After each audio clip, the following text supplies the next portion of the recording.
सभी को मेरा नमस्कार। गुप्त पद्मासन दो शब्दों से मिलकर बना हुआ है। जब मूल पद्मासन को शरीर के नीचे दबा दिया जाए और अपने पांव की स्थिति दिखाई न दे, उसी को गुप्त पद्मासन कहा जाता है। गुप्त पद्मासन को हिडन लोटस पोज भी कहा जाता है। इसीलिए कहा जाता है कि इसमें पद्मासन की स्थिति दिखाई नहीं देती है। तो इसको करने के लिए सबसे पहले पद्मासन में बैठ जाएंगे। तो इसको करने से पहले आप सबसे पहले पद्मासन में बैठना सीखें, उसके बाद ही ये आसन को करें तो अच्छा है। तो सबसे पहले दाहिने पैर से करेंगे, दाहिने पैर को मोड़ेंगे और बाएं जंघा पे इस तरीके से लगा देंगे और बाएं पैर को मोड़ेंगे और दाहिने पैर के जंघा पे ऐसे लगा देंगे। ये पद्मासन है। अब इसके बाद गुप्त पद्मासन को किया जा सकता है। उसके बाद अपने दोनों हाथों को इस तरीके से अपने घुटने के आगे लगा देंगे और इस तरीके से हाथों का सहारा देते हुए घुटने के बल ऐसे आ जाएंगे और धीरे धीरे अपने हाथों को आगे कर लेंगे और धीरे धीरे इस तरीके से इस स्थिति में लेट जाएंगे, पेट के बल लेट जाएंगे और अपने दोनों हाथों को पीछे कर लेंगे और ठुड्डी अपना इस तरीके से जमीन पे लगा देंगे। और अब तो अपने दोनों हाथों को इस तरीके से प्रणाम मुद्रा में ले आएंगे। ऐसे देखिए, ऐसे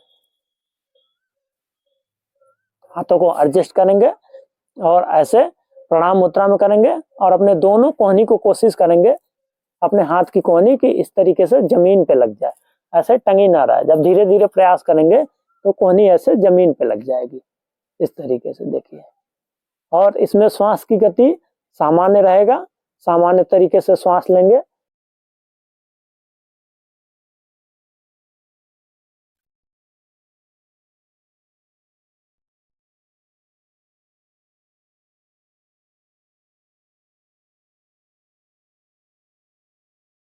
अब इस अभ्यास को करने के लिए जिनके घुटने में चोट लगी हो या घुटना कमजोर हो, जो साटिका के पेशेंट हैं, जिनकी रीढ़ की हड्डी में चोट लगी है, उन लोगों को यह अभ्यास नहीं करना चाहिए।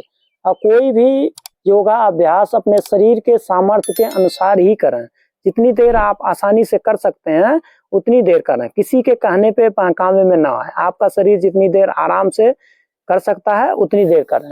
धीरे धीरे प्रैक्टिस करें। पहले जो है 30 सेकंड कर सकते हैं, धीरे धीरे प्रैक्टिस करेंगे 1 मिनट 2 मिनट। इस आसन को 5 मिनट तक ऐसे किया जा सकता है। अब उसके बाद इस आसन में जितनी देर आरामदायक स्थिति में रुक सकें रुकेंगे और दोनों हाथों को इस तरीके से सीधा करते हुए आगे ले आएंगे और ऐसे अपने शरीर को उठाते हुए हाथों को आगे करते हुए और ऐसे फिर सामान्य स्थिति में आ जाएंगे। और अब अपने पैरों को बदल के करेंगे।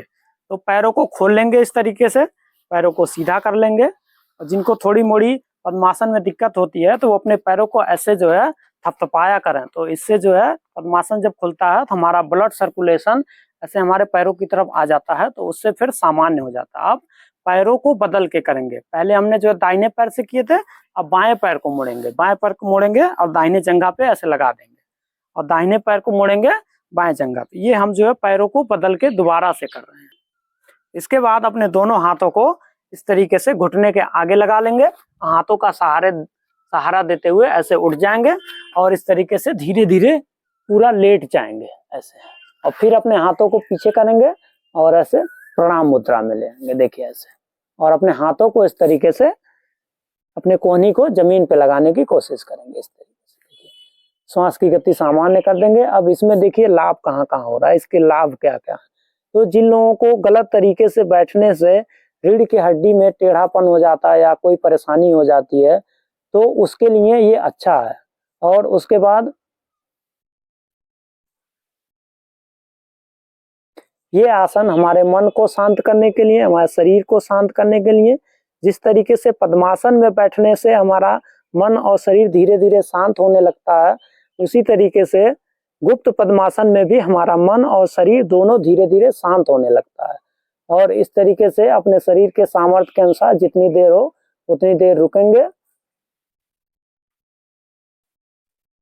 इस आसन को करने से हमारे पैरों की मजबूती के लिए, थाई मसल्स की मजबूती के लिए ये बहुत अच्छा आसन है। उसके बाद धीरे धीरे खोलते हुए ऐसे पहले हाथ सीधा करेंगे, फिर आगे लगा लेंगे और धीरे धीरे इस तरीके से उठते हुए सामान्य स्थिति में आ जाएंगे। तो इस तरीके से अगर आप धीरे धीरे कोशिश करते हैं तो गुप्त पद्मासन बड़े आसानी से सीख जाएंगे। आशा करते हैं कि हमारे द्वारा बताई गई जानकारी आपको समझ में आएगा। धन्यवाद, नमस्कार।